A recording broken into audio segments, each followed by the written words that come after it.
Morning. છેલ્લે જે આપણે ચેપ્ટરના ગ્રાફ અને થિયરી પૂરી કરેલી ત્યારે આપણે વાત કરેલી કે થોડાક આપણે થિયરીને રિલેટેડ ક્વેશ્ચન સોલ્વ કરશું કે જેથી તમને ખ્યાલ આવે કે થિયરીમાંથી પ્રશ્ન કઈ રીતે પૂછાય છે, બરાબર. એટલે જનરલી આ ચેપ્ટરમાંથી તમારે 1 માર્ક્સના ક્વેશ્ચન જ વધારે પૂછાવાના છે. તો 1 માર્ક્સની અંદર કયા કયા આવે? ખાલી જગ્યા આવે, ખરા ખોટા આવે, વિકલ્પ આવે, એક વાક્યમાં જે જવાબ આપવાના આવે એ પ્રશ્ન આવશે, પછી જોડકા પણ આવી શકે, બરાબર. એટલે આપણે થિયરી આધારિત આ જુદા જુદા પ્રશ્નો જે બને છે એ આપણે થોડા જોઈ લઈએ. પ્રત્યેક વિધાન સાચું બને તે રીતે નીચેની ખાલી જગ્યા પૂરો. પહેલો પ્રશ્ન છે, ઉગમ બિંદુના યામ ખાલી જગ્યા છે. તો ઉગમ બિંદુના યામ પૂછાય એટલે આપણને ઉગમ બિંદુ એટલે બંને અક્ષો જ્યાં છેદે ત્યાં, એટલે શું આવશે? O of 0 0. O of 0 0. બરાબર. ચાલો હવે આની સિવાય આ જે લીટી છે આની સિવાય બીજી કઈ કઈ લીટીઓ બનાવીને પૂછી શકે? એમ પૂછાય કે બંને અક્ષો જ્યાં છેદે તે બિંદુના યામ લખો. એટલે બંને અક્ષો ક્યાં છેદે? ઉગમ બિંદુ આગળ, તો પણ O of 0 0 જ આવશે, બરાબર. યામાક્ષો જ્યાં છેદે તેના યામ લખો. તો યામાક્ષો એટલે એ બંને અક્ષો જ આપણી, તો પણ એના યામ શું આવશે? 0 0 જ આવશે, બરાબર. એટલે આ જે શબ્દ છે આ શબ્દ બદલાઈને કોઈ પણ રીતે પૂછાય, અલગ અલગ એમાંથી આપણી આ જે ખાલી જગ્યા છે એ બની શકે, બરાબર. બીજો પ્રશ્ન, વાય અક્ષ પર આવેલા બિંદુનો એક્સ યામ ખાલી જગ્યા હોય. આપણે આ ઘણી વખત આગળ વાત કરી દીધી કે વાય અક્ષ ઉપર જો બિંદુ હોય તો એનો એક્સ યામ 0 હોય, અને એક્સ અક્ષ ઉપર બિંદુ હોય તો એનો વાય યામ 0 હોય, બરાબર. અત્યારે બિંદુ ક્યાં છે? વાય અક્ષ ઉપરનું બિંદુ છે, તો એનો એક્સ યામ કેવો હશે? 0 હશે, બરાબર. ઊંધું એક્સ અક્ષ પરનું બિંદુ હોય તો એનો વાય યામ 0 હોય. ચાલો એ સિવાય જો વાય અક્ષ પરનું બિંદુ આપેલું હોય ને તો એનો વાય યામ તમને કંઈક આપેલો હશે, એક્સ યામ તો એનો 0 હશે, બરાબર. એ જ રીતે એક્સ અક્ષ પરનું બિંદુ હશે તો એનો એક્સ યામ આપેલો હશે અને વાય યામ 0 હશે, બરાબર. ચાલો આ ખૂણા એક્સ ડેશ ઓ, આ ખૂણાનું ચિહ્ન છે. ખૂણા એક્સ ડેશ ઓ વાય ડેશના અંદરના ભાગને ખાલી જગ્યા ચરણ કહે છે. આપણે વાત કરેલી કે આપણા જે સમતલ છે આ સમતલમાં યામાક્ષો લઈએ છીએ આપણે, યામાક્ષો દ્વારા સમતલનું 4 ભાગમાં વિભાજન થાય છે. આ 4 ભાગને ચરણ અથવા પાદ કહે છે, બરાબર. તો તમને એમ પ્રશ્ન પૂછાય કે યામાક્ષો દ્વારા સમતલનું કેટલા ભાગની અંદર વિભાજન થાય છે? તો 4 ભાગની અંદર. એ 4 ભાગ કયા કયા? તો કે 4 ચરણ. એ 4 ચરણ કયા કયા તે દર્શાવો. તો એ 4 ચરણ આપણા કયા કયા છે? આપણે આગળ દર્શાવેલું કે ખૂણા એક્સ ઓ વાયનો અંદરનો ભાગ એટલે પ્રથમ ચરણ, પછી એક્સ ડેશ ઓ વાયનો અંદરનો ભાગ એટલે તમારું બીજું ચરણ, એક્સ ડેશ ઓ વાય ડેશનો અંદરનો ભાગ એટલે તમારું ત્રીજું ચરણ, અને એક્સ ઓ વાય ડેશનો અંદરનો ભાગ એટલે ચતુર્થ ચરણ, બરાબર. આગળ એક વખત જોજો. તો અત્યારે ખૂણા એક્સ ડેશ ઓ વાય ડેશના અંદરના ભાગનું પૂછ્યું છે, તો એનો અંદરનો ભાગ એટલે કયું ચરણ થશે? તમારું તૃતીય ચરણ થશે, બરાબર, ત્રીજું ચરણ. બિંદુ -3 5 એ ખાલી જગ્યા ચરણમાં છે. ચાલો આ બિંદુના યામ પરથી નક્કી થાય કે કયા ચરણની અંદર બિંદુ છે. જો ફરીથી આપણે એ પણ આખું જોઈ લઈએ. બંને પ્લસ હોય તો પ્લસ પ્લસ એ પ્રથમ ચરણમાં આવે, માઇનસ પ્લસ હોય તો એ બીજા ચરણની અંદર આવે, માઇનસ માઇનસ હોય તો એ ત્રીજા ચરણની અંદર આવે, ને પ્લસ માઇનસ હોય તો એ ચોથા ચરણની અંદર આવશે. અત્યારે ખાલી મોઢે બોલીને તમને સમજાવું છું, કેમ કે જો તમે આગળ થિયરી બરાબર વાંચેલી હશે અથવા તૈયાર કરી હશે એટલે તરત જ તમને યાદ આવશે. તો બિંદુનું અત્યારે યામ છે માઇનસ પ્લસ, તો માઇનસ પ્લસ એટલે એ કયા ચરણની અંદર આવે? દ્વિતીય ચરણની અંદર આવે, એટલે બીજા ચરણની અંદર આ બિંદુ હશે. આપણે જો દર્શાવવા જઈએ આ બિંદુને તો આ બિંદુ કયા ચરણમાં મળશે? બીજા ચરણની અંદર આવશે, બરાબર. ચાલો ત્યાર પછી પ્રશ્ન 5, ચતુર્થ ચરણમાં આવેલા બિંદુનો વાય યામ ખાલી જગ્યા હોય છે.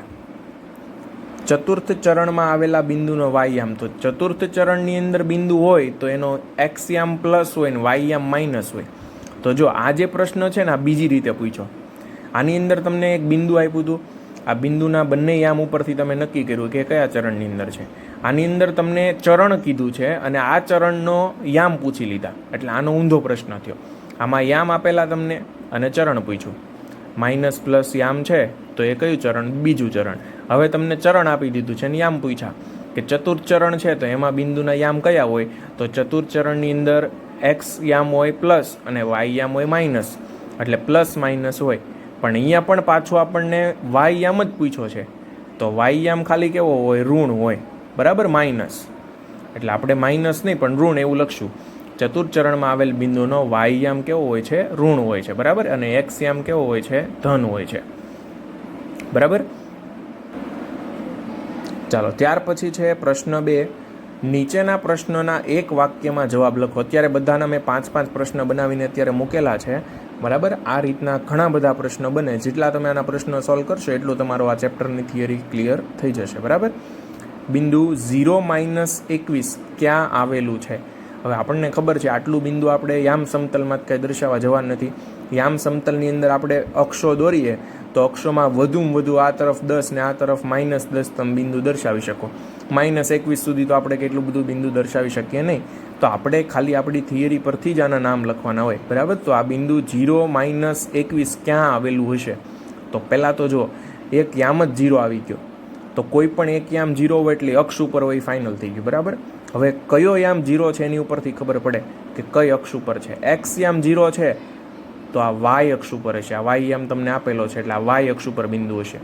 જો વાય યામ 0 હોત તો એક્સ યામ આપેલો હોત તો એક્સ અક્ષ પરનું બિંદુ થાત, બરાબર. એટલે જે યામ આપ્યો હોય એ અક્ષ ઉપરનું બિંદુ હોય, અથવા તો એક્સ યામ 0 છે એટલે વાય અક્ષ ઉપરનું બિંદુ થશે. તો બિંદુ 0-21 ક્યાં આવેલું છે? તો કે અક્ષ ઉપર. અને કઈ અક્ષ ઉપર? તો કે વાય અક્ષ ઉપર આવેલું બિંદુ છે, બરાબર. તમે જ્યારે અક્ષ દર્શાવો છો ને ત્યારે એક્સ અક્ષ અને વાય અક્ષ આ કેપિટલ લેટર આવે, બરાબર. બિંદુ દર્શાવો છો ABCD નામ આપીને તો એ પણ તમારા કેપિટલ આવશે. પણ જ્યારે યામ લખો છો તમે એક્સ યામ તો આ તમારું સ્મોલ લેટર આવશે. એટલે એક્સ યામ એવું બોલવું હોય તો સ્મોલ એક્સ આવે, વાય યામ બોલવું હોય તો સ્મોલ વાય આવે. જો અહીંયા એવું લખ્યું છે વાય અક્ષ પર આવેલા બિંદુનો એક્સ યામ, તો અક્ષ કીધું છે ને એટલે આ કેપિટલ આવશે. આ જે વાય છે ને આ કેપિટલ વાય આવશે. એટલે વાય અક્ષ પરનું, અક્ષને ટૂંકમાં કેપિટલ લેટરમાં દર્શાવાય, બરાબર. અને યામ જ્યારે આપણે લખતા હોય ત્યારે સ્મોલ એક્સ અને સ્મોલ વાય આવશે. ચાલો, બિંદુનો એક્સ યામ ધન અને વાય યામ ઋણ હોય તે કયા ચરણમાં છે? ફરીથી ચરણ પૂછ્યું આપણને, યામ આપી દીધા છે એક્સ યામ ધન અને વાય યામ ઋણ. તો એક્સ યામ ધન અને વાય યામ ઋણ હશે તમારા ચોથા ચરણની અંદર, ચતુર્થ ચરણની અંદર હશે. તો આપણું આ બિંદુ કયા ચરણમાં હશે? તો કે ચતુર્થ ચરણની અંદર હશે. ચાલો, એ સિવાય આપણે આ જે અક્ષ લખ્યું ને, આપણે આ બિંદુ ક્યાં આવેલું છે એવું પૂછ્યું હતું, તો આપણને ખ્યાલ આવી ગયો કે વાય અક્ષ ઉપર છે. વાય અક્ષ એ આપણી રેખા પણ છે. કઈ રેખા છે? તો કે રેખા વાય ડેશ રેખા કહેવાય એને. આ પણ તમને જ્યારે આલેખ દોરીને પહેલા લેક્ચરની અંદર સમજાવ્યું ત્યારે કીધું હતું કે અક્ષ જે છે, અક્ષનો આ તરફનો છેડો એક્સ અને આ તરફનો છેડો એક્સ ડેશ, ઉપરનો છેડો વાય અને નીચેનો તરફ વાય ડેશ, આપણે એવી રીતે લખેલું. તો આ એક્સ અને એક્સ ડેશ એટલે એક્સ અક્ષ જે છે એને રેખા એક્સ ડેશ કહેવાય. વાય ઉપરનો છેડો વાય અને નીચેનો છેડો વાય ડેશ એટલે રેખા વાય ડેશ એવું કહેવાય. તો વાય અક્ષને રેખા વાય ડેશ, આ રેખાનું ચિહ્ન છે. આપણે છઠ્ઠા ચેપ્ટરની અંદર આ ભણશું, બરાબર. અને એ કઈ રેખા છે? તો કે વાય ડેશ. એક્સ અક્ષ હોત તો કઈ આવે? એક્સ ડેશ રેખા આવત, બરાબર. આ કદાચ MCQની અંદર હોય તો MCQમાં આની જગ્યાએ આવા ઓપ્શન્સ પણ આપેલા હોય શકે. એટલા માટે m 0 અને n 0 હોય તો બિંદુ MN કયા ચરણમાં હોય? ચાલો, આ વખતે આપણને બિંદુ MN જે આપ્યું છે એના યામ આપ્યા છે આપણને, પણ કઈ રીતે આપ્યા છે? તો કે 0 કરતાં નાનું છે એમ. આનો અર્થ શું થાય? આ જે સાઇન છે આ સાઇન અસમતા દર્શાવે. અસમતા એટલે કે નાનું મોટું દર્શાવે, બરાબર. આ સાઇન જે છે આને લેસ ધેન વચાય, બરાબર. આ તરફનું આ છે લેસ ધેન અને આ તરફનું સાઇન છે એને ગ્રેટર ધેન વચાય, બરાબર. લેસ ધેન અને ગ્રેટર ધેન આપણે આનો અર્થ સમજીએ. જો આ જે અણીવાળો ભાગ છે ને એ ભાગ નાનો હશે એટલે આ એમ નાનો છે. કોના કરતાં? તો આ ખુલ્લો ભાગ કઈ બાજુ છે? આ બાજુ છે ને. તો આ કોણ છે? આની વેલ્યુ 0 છે. તો એનો મતલબ આ એમ છે ને એ નાનો છે. કોના કરતાં? 0 કરતાં નાનો છે. ચાલો, એવું અહીંયા ફરીથી અણીવાળો ભાગ હોય નાનો કહેવાય એટલે એનો મતલબ આ ભાગ નાનો છે. આ કોણ છે? 0 અને આ કોણ છે? n. આ ખુલ્લો ભાગ છે. તો n જે છે એ ખુલ્લો ભાગ મોટો કહેવાય, અણીવાળો ભાગ નાનો કહેવાય. તો આમ કહી શકું કે n છે 0 કરતાં મોટો છે, બરાબર. તો બંને રીતે આપણે આને બોલી શકીએ. ફરીથી આમાં સમજીએ આપણે. m છે 0 કરતાં નાનો છે, બરાબર. અને અહીંયા આપણે સમજવું હોય તો n વાળો ભાગ ખુલ્લો ભાગ છે એટલે n જે છે એ 0 કરતાં મોટો છે. તો 0 કરતાં નાની કિંમત એટલે ઋણ કહેવાય. 0 કરતાં નાની વેલ્યુ એટલે ઋણ થઈ ગયું અને 0 કરતાં મોટી વેલ્યુ એટલે ધન થઈ ગયું. તો એમ છે એ ઋણ છે અને એન છે એ ધન છે, એટલે આ એમ છે એ ઋણ સાઇન છે અને એન છે એ ધન સાઇન છે. તો માઇનસ પ્લસ થયું. માઇનસ પ્લસ એ કયા ચરણની અંદર હોય? તો માઇનસ પ્લસ છે એ આપણા કયા ચરણની અંદર આવશે? બીજા ચરણની અંદર આવશે, એટલે આ દ્વિતીય ચરણની અંદર આવે. જો એક જ પ્રકારના પ્રશ્ન છે, યામ પરથી જ તે આપણે ચરણ લખીએ છીએ, પણ યામ કેટલી રીતે આપણને કહી શકે. જો આમ શબ્દમાં કહી શકે, બરાબર, આમ બિંદુ સ્વરૂપે કહી શકે, આ રીતે સંકેતમાં કહી શકે કે એમ એ 0 કરતાં નાનો એટલે ઋણ કહેવાય, એટલે એમ માઇનસ છે, અને એન એ 0 કરતાં મોટો એટલે ધન કહેવાય, એટલે એન તમારો ધન છે. તો માઇનસ પ્લસ છે એ બિંદુ કયા ચરણમાં હોય? તો કે બીજા ચરણની અંદર, દ્વિતીય ચરણમાં, બરાબર. ચાલો, એક્સ અક્ષ પર, ફરીથી એક્સ અક્ષ છે એટલે અહીંયા કેપિટલ આવશે. એક્સ અક્ષ પર આવેલ બિંદુનો કયો યામ શૂન્ય હોય? હવે એક્સ અક્ષ પર જો બિંદુ હોય તો વિરુદ્ધ એનો વાય યામ શૂન્ય હોય, અને વાય અક્ષ પર બિંદુ હોય તો એનો એક્સ યામ શૂન્ય હોય. તો અત્યારે એક્સ અક્ષ પર બિંદુ છે તો એનો કયો યામ શૂન્ય હશે? વાય યામ શૂન્ય હશે, બરાબર. બિંદુ 07નું ઉગમ બિંદુથી અંતર શોધો. ચાલો, આ પ્રશ્ન છે આપણે હમણાં સમજીએ. આ તમને લગભગ લાસ્ટ લેક્ચરની અંદર અથવા એના આગળના લેક્ચરની અંદર આ તમને થિયરી સમજાવેલી, લંબ અંતરવાળો. આ લંબ અંતરવાળો પ્રશ્ન છે, આપણે હમણાં જોઈએ. પહેલા પ્રશ્ન 3 અને પછીનો પ્રશ્ન કમ્પ્લીટ કરીએ. દરેક પ્રશ્નની નીચે આપેલા વિકલ્પોમાંથી સાચો વિકલ્પ પસંદ કરીને ઉત્તર લખો. ચાલો, પહેલો પ્રશ્ન છે, જો બિંદુ -5 એક્સ અક્ષ પર આવેલ હોય તો એની કિંમત ખાલી જગ્યા છે. ચાલો, ક્યાં કીધું છે આ બિંદુ? એક્સ અક્ષ પર આવેલું છે. તો એક્સ અક્ષ પર બિંદુ હોય તો એનો મતલબ એનો વાય યામ 0 હોય કે નહીં? આપણે હમણાં જ અહીંયા વાત કરી કે એક્સ અક્ષ પર આવેલ બિંદુનો કયો યામ શૂન્ય હોય? તો કે વાય યામ. તો આ બિંદુ પણ ક્યાં આવેલ છે? એક્સ અક્ષ પર આવેલ છે, તો એનો વાય યામ 0 હશે. વાય યામ એટલે આપણે આ જે છે આ વાય યામ કહેવાય તમારો, આ એક્સ યામ છે, આ વાય યામ છે. એક્સ યામ કેટલો હતો? કે -5. વાય યામ કેટલો છે? તો એને કહી દીધું છે અજ્ઞાત સંખ્યા એ. આ એ શોધવાનું છે આપણે. તો વાય યામ આપણો કેવો હશે? 0 હશે. ઓપ્શન્સ આપ્યા છે 5, -5, 25 અને 0, એટલે આપણો જવાબ શું આવશે? 0, બરાબર. આપણને એક્સ અક્ષ પરનું બિંદુ આપ્યું છે એટલે વાય યામ એનો ફરજિયાત શું થશે? 0 થશે. અને વાય યામ આપણો, આ વાય યામ એ, એટલે એ આપણો 0 થશે. આ સિવાય જો એમ કીધું હોય ને ચરણની અંદર બિંદુ આપેલું છે, તો ચરણની અંદર બિંદુ આપેલું હોય ને તો આપણે કોઈ દિવસ આ રીતે યામ ન મેળવી શકીએ. વાય યામ અક્ષ ઉપરનું બિંદુ હોય ને તો જ આપણે મેળવી શકીએ, કેમ કે આપણને ખબર છે કે અક્ષ ઉપરનું બિંદુ એટલે ફરજિયાત ગમે તે એક 0 હશે, બરાબર. એટલે એનો આપણને MCQ બની જાય. પણ તમને એમ કે આ બિંદુ છે એ ચરણની અંદર આવેલું છે, ચાલો આપણે એમ કહી દઈએ કે આ બિંદુ છે માઇનસ અને આને હું પ્લસ કહી દઉં, એટલે આ બીજા ચરણની અંદર બિંદુ છે, તો એની કિંમત તો ગમે તે હોઈ શકે, આપણને આની અનંત વેલ્યુ મળે. ચરણની અંદર જો આ બિંદુ કહી દો ને તો આપણે એમ કે બીજા ચરણની અંદર, તો બીજા ચરણની અંદર આ કેવું છે? માઇનસ, અને આ કેવો આવશે? બીજા ચરણમાં પ્લસ આવશે. તો +1, +2, +3 ગમે તે આપણે મૂકી શકીએ એની કિંમત, તો આપણે એની કિંમત મેળવી શકીએ નહીં, બરાબર. ચાલો, પ્રશ્ન 2, બિંદુ 5/2 અને -5/2 ખાલી જગ્યા ચરણમાં છે. ફરીથી આની જેવો પ્રશ્ન આવ્યો. તમને બિંદુના યામ આપ્યા છે ને કયા ચરણમાં છે આપણે લખવાનું છે. પહેલો યામ પ્લસ છે ને બીજો યામ માઇનસ છે, તો પ્લસ માઇનસ એ કયા ચરણની અંદર આવશે? ચતુર્થ ચરણમાં આવશે.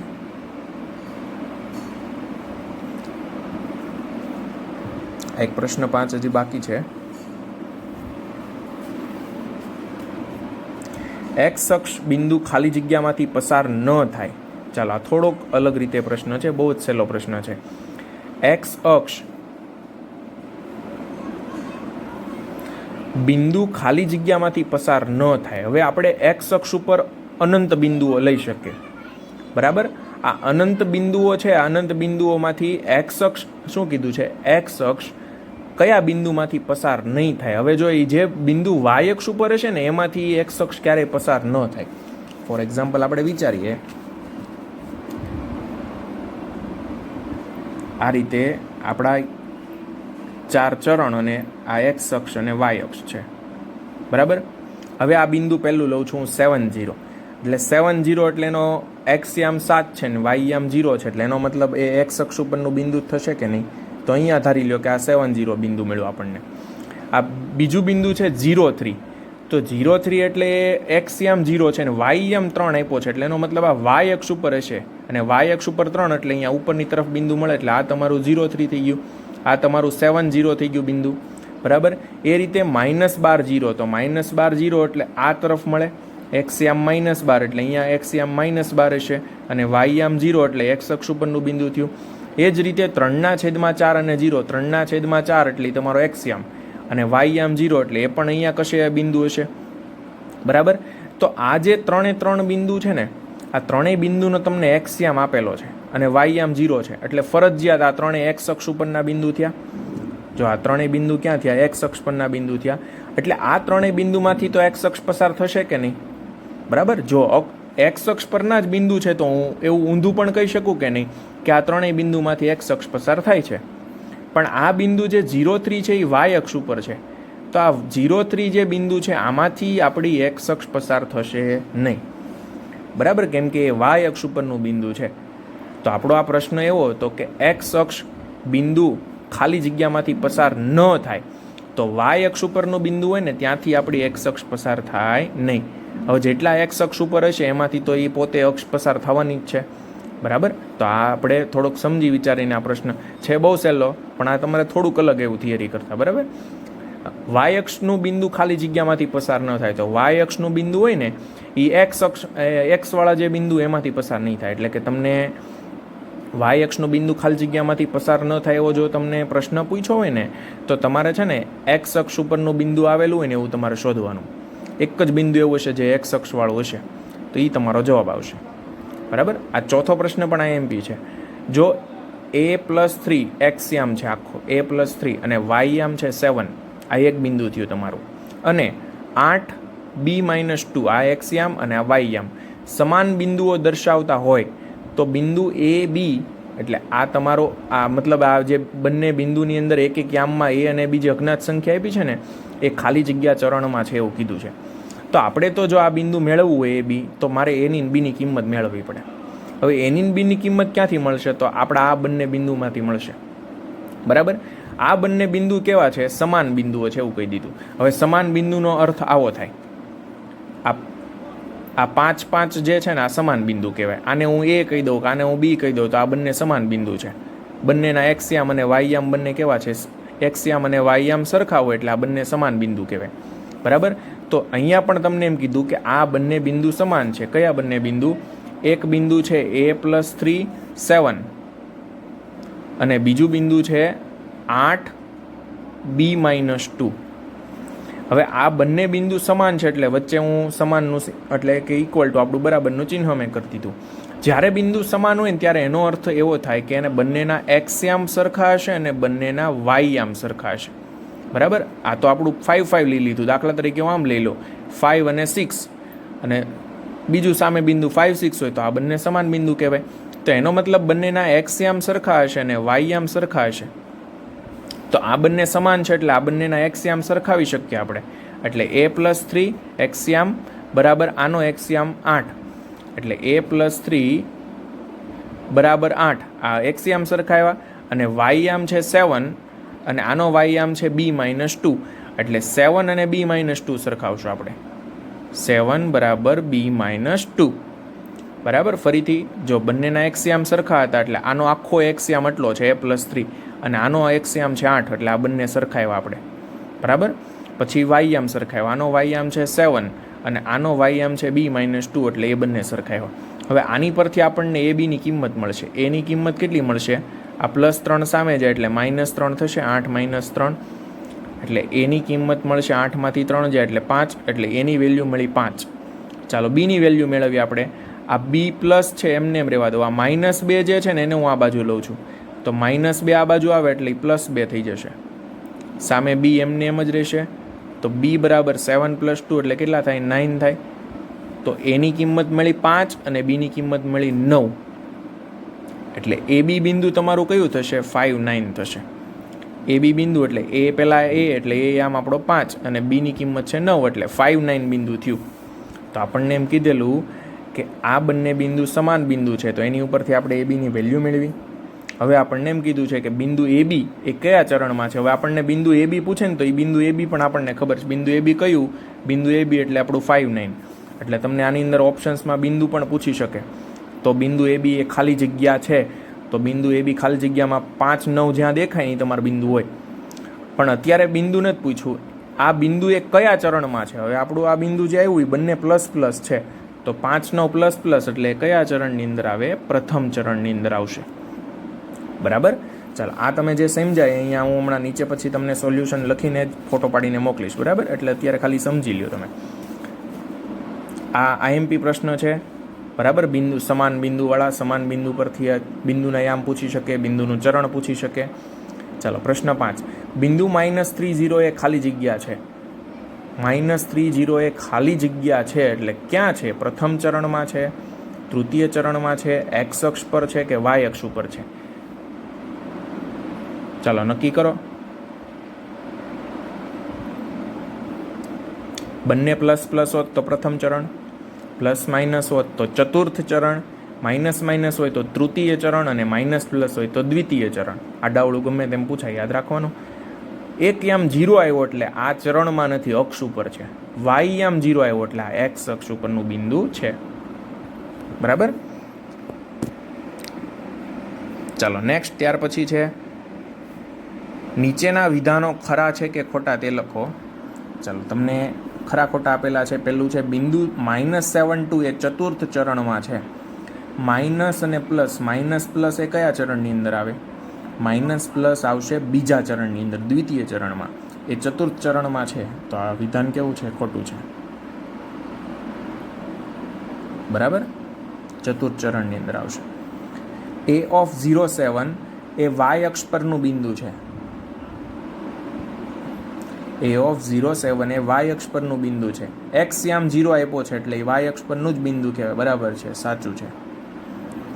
જે યામ 0 આપ્યો એના વિરુદ્ધ અક્ષ ઉપર હોય. બિંદુ -3, -4 એ તૃતીય ચરણમાં છે. બંને ઋણ એ તૃતીય ચરણમાં છે. સાચું. બંને ઋણ છે એ કયા ચરણમાં આવે? ત્રીજા ચરણમાં જ આવે. ફરીથી આની જેવો પ્રશ્ન આવ્યો. તમને આની અંદર ત્રણેય કિંમત 4 કિંમત આપી છે. A, B, C અને D ની કિંમત આપી છે. અને બિંદુ A+C અને B+D એ પ્રથમ ચરણમાં છે એવું તમને પૂછ્યું છે. તો ABCD ની કિંમત ઉપરથી આપણે પહેલાં બિંદુ મેળવી લઈએ. ચોથાનો આન્સર છે આ. એની કિંમત છે 5, બીની કિંમત છે 3, A બરાબર 5, B બરાબર 3, Cની કિંમત છે -2 અને Dની કિંમત છે -5. બરાબર. ચાલો, બિંદુ તમને પૂછ્યું છે A+C અને B+D. હવે અહીંયા ગમે તે પૂછી શકે. A-C, B-D પૂછે, C-A, B+D એવું પૂછે. બરાબર, ગમે તે રીતના અહીંયા પૂછી શકે. તમને 4 જે વેલ્યુ આપી છે આમાં મૂકો એટલે તમને તમારું બિંદુ મળી જશે.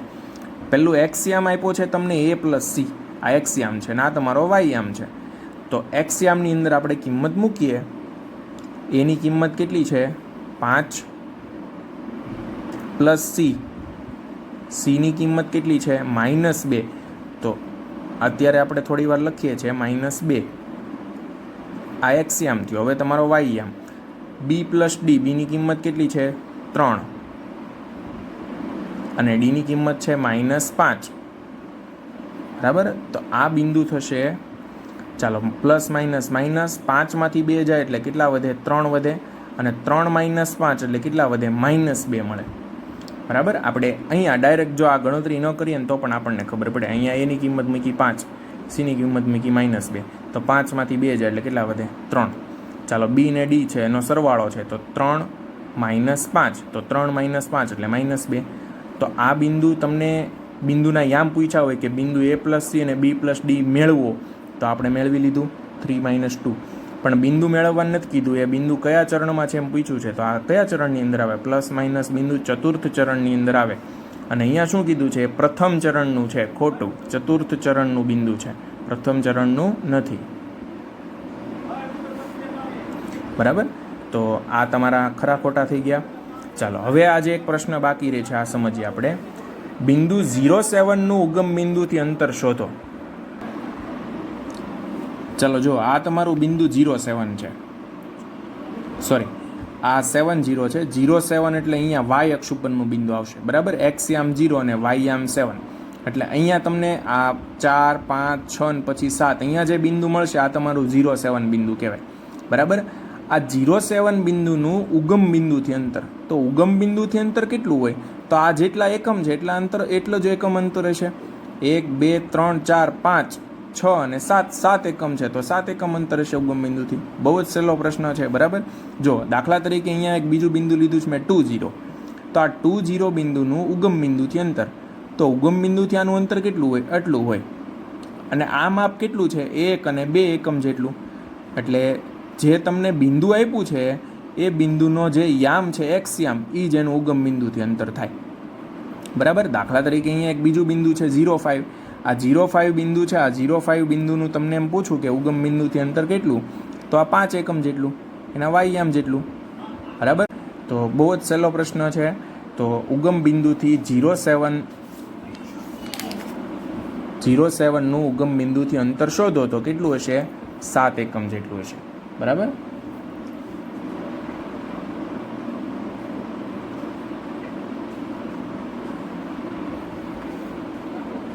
ચાલો આજે જેટલું આ તમને ક્વેશ્ચન ચલાવ્યા છે એટલા તમારે પાકી બુકની અંદર જ એક વખત ચેપ્ટરની નીચે તમારું જે ચેપ્ટરની તમે થિયરીને એ લખ્યું એની નીચે જ આ લખવાના છે, બરાબર. અને અહીંયા આપણું આ ચેપ્ટર પૂરું થાય છે. નેક્સ્ટ લેક્ચરની અંદરથી હવે આપણે ચોથું ચેપ્ટર લેશું, બરાબર. તો આ ચેપ્ટરની અંદરથી 1 માર્ક્સના પ્રશ્ન પૂછાય છે, એટલે આપણે થોડા 1 માર્ક્સના પ્રશ્નની પ્રેક્ટિસ કરી. હજુ બીજા 1 માર્ક્સના પ્રશ્ન તમને બહારથી મળતા હોય તો એ તમે જાતે સોલ્વ કરજો અને તૈયાર કરજો, બરાબર. Okay, thank you.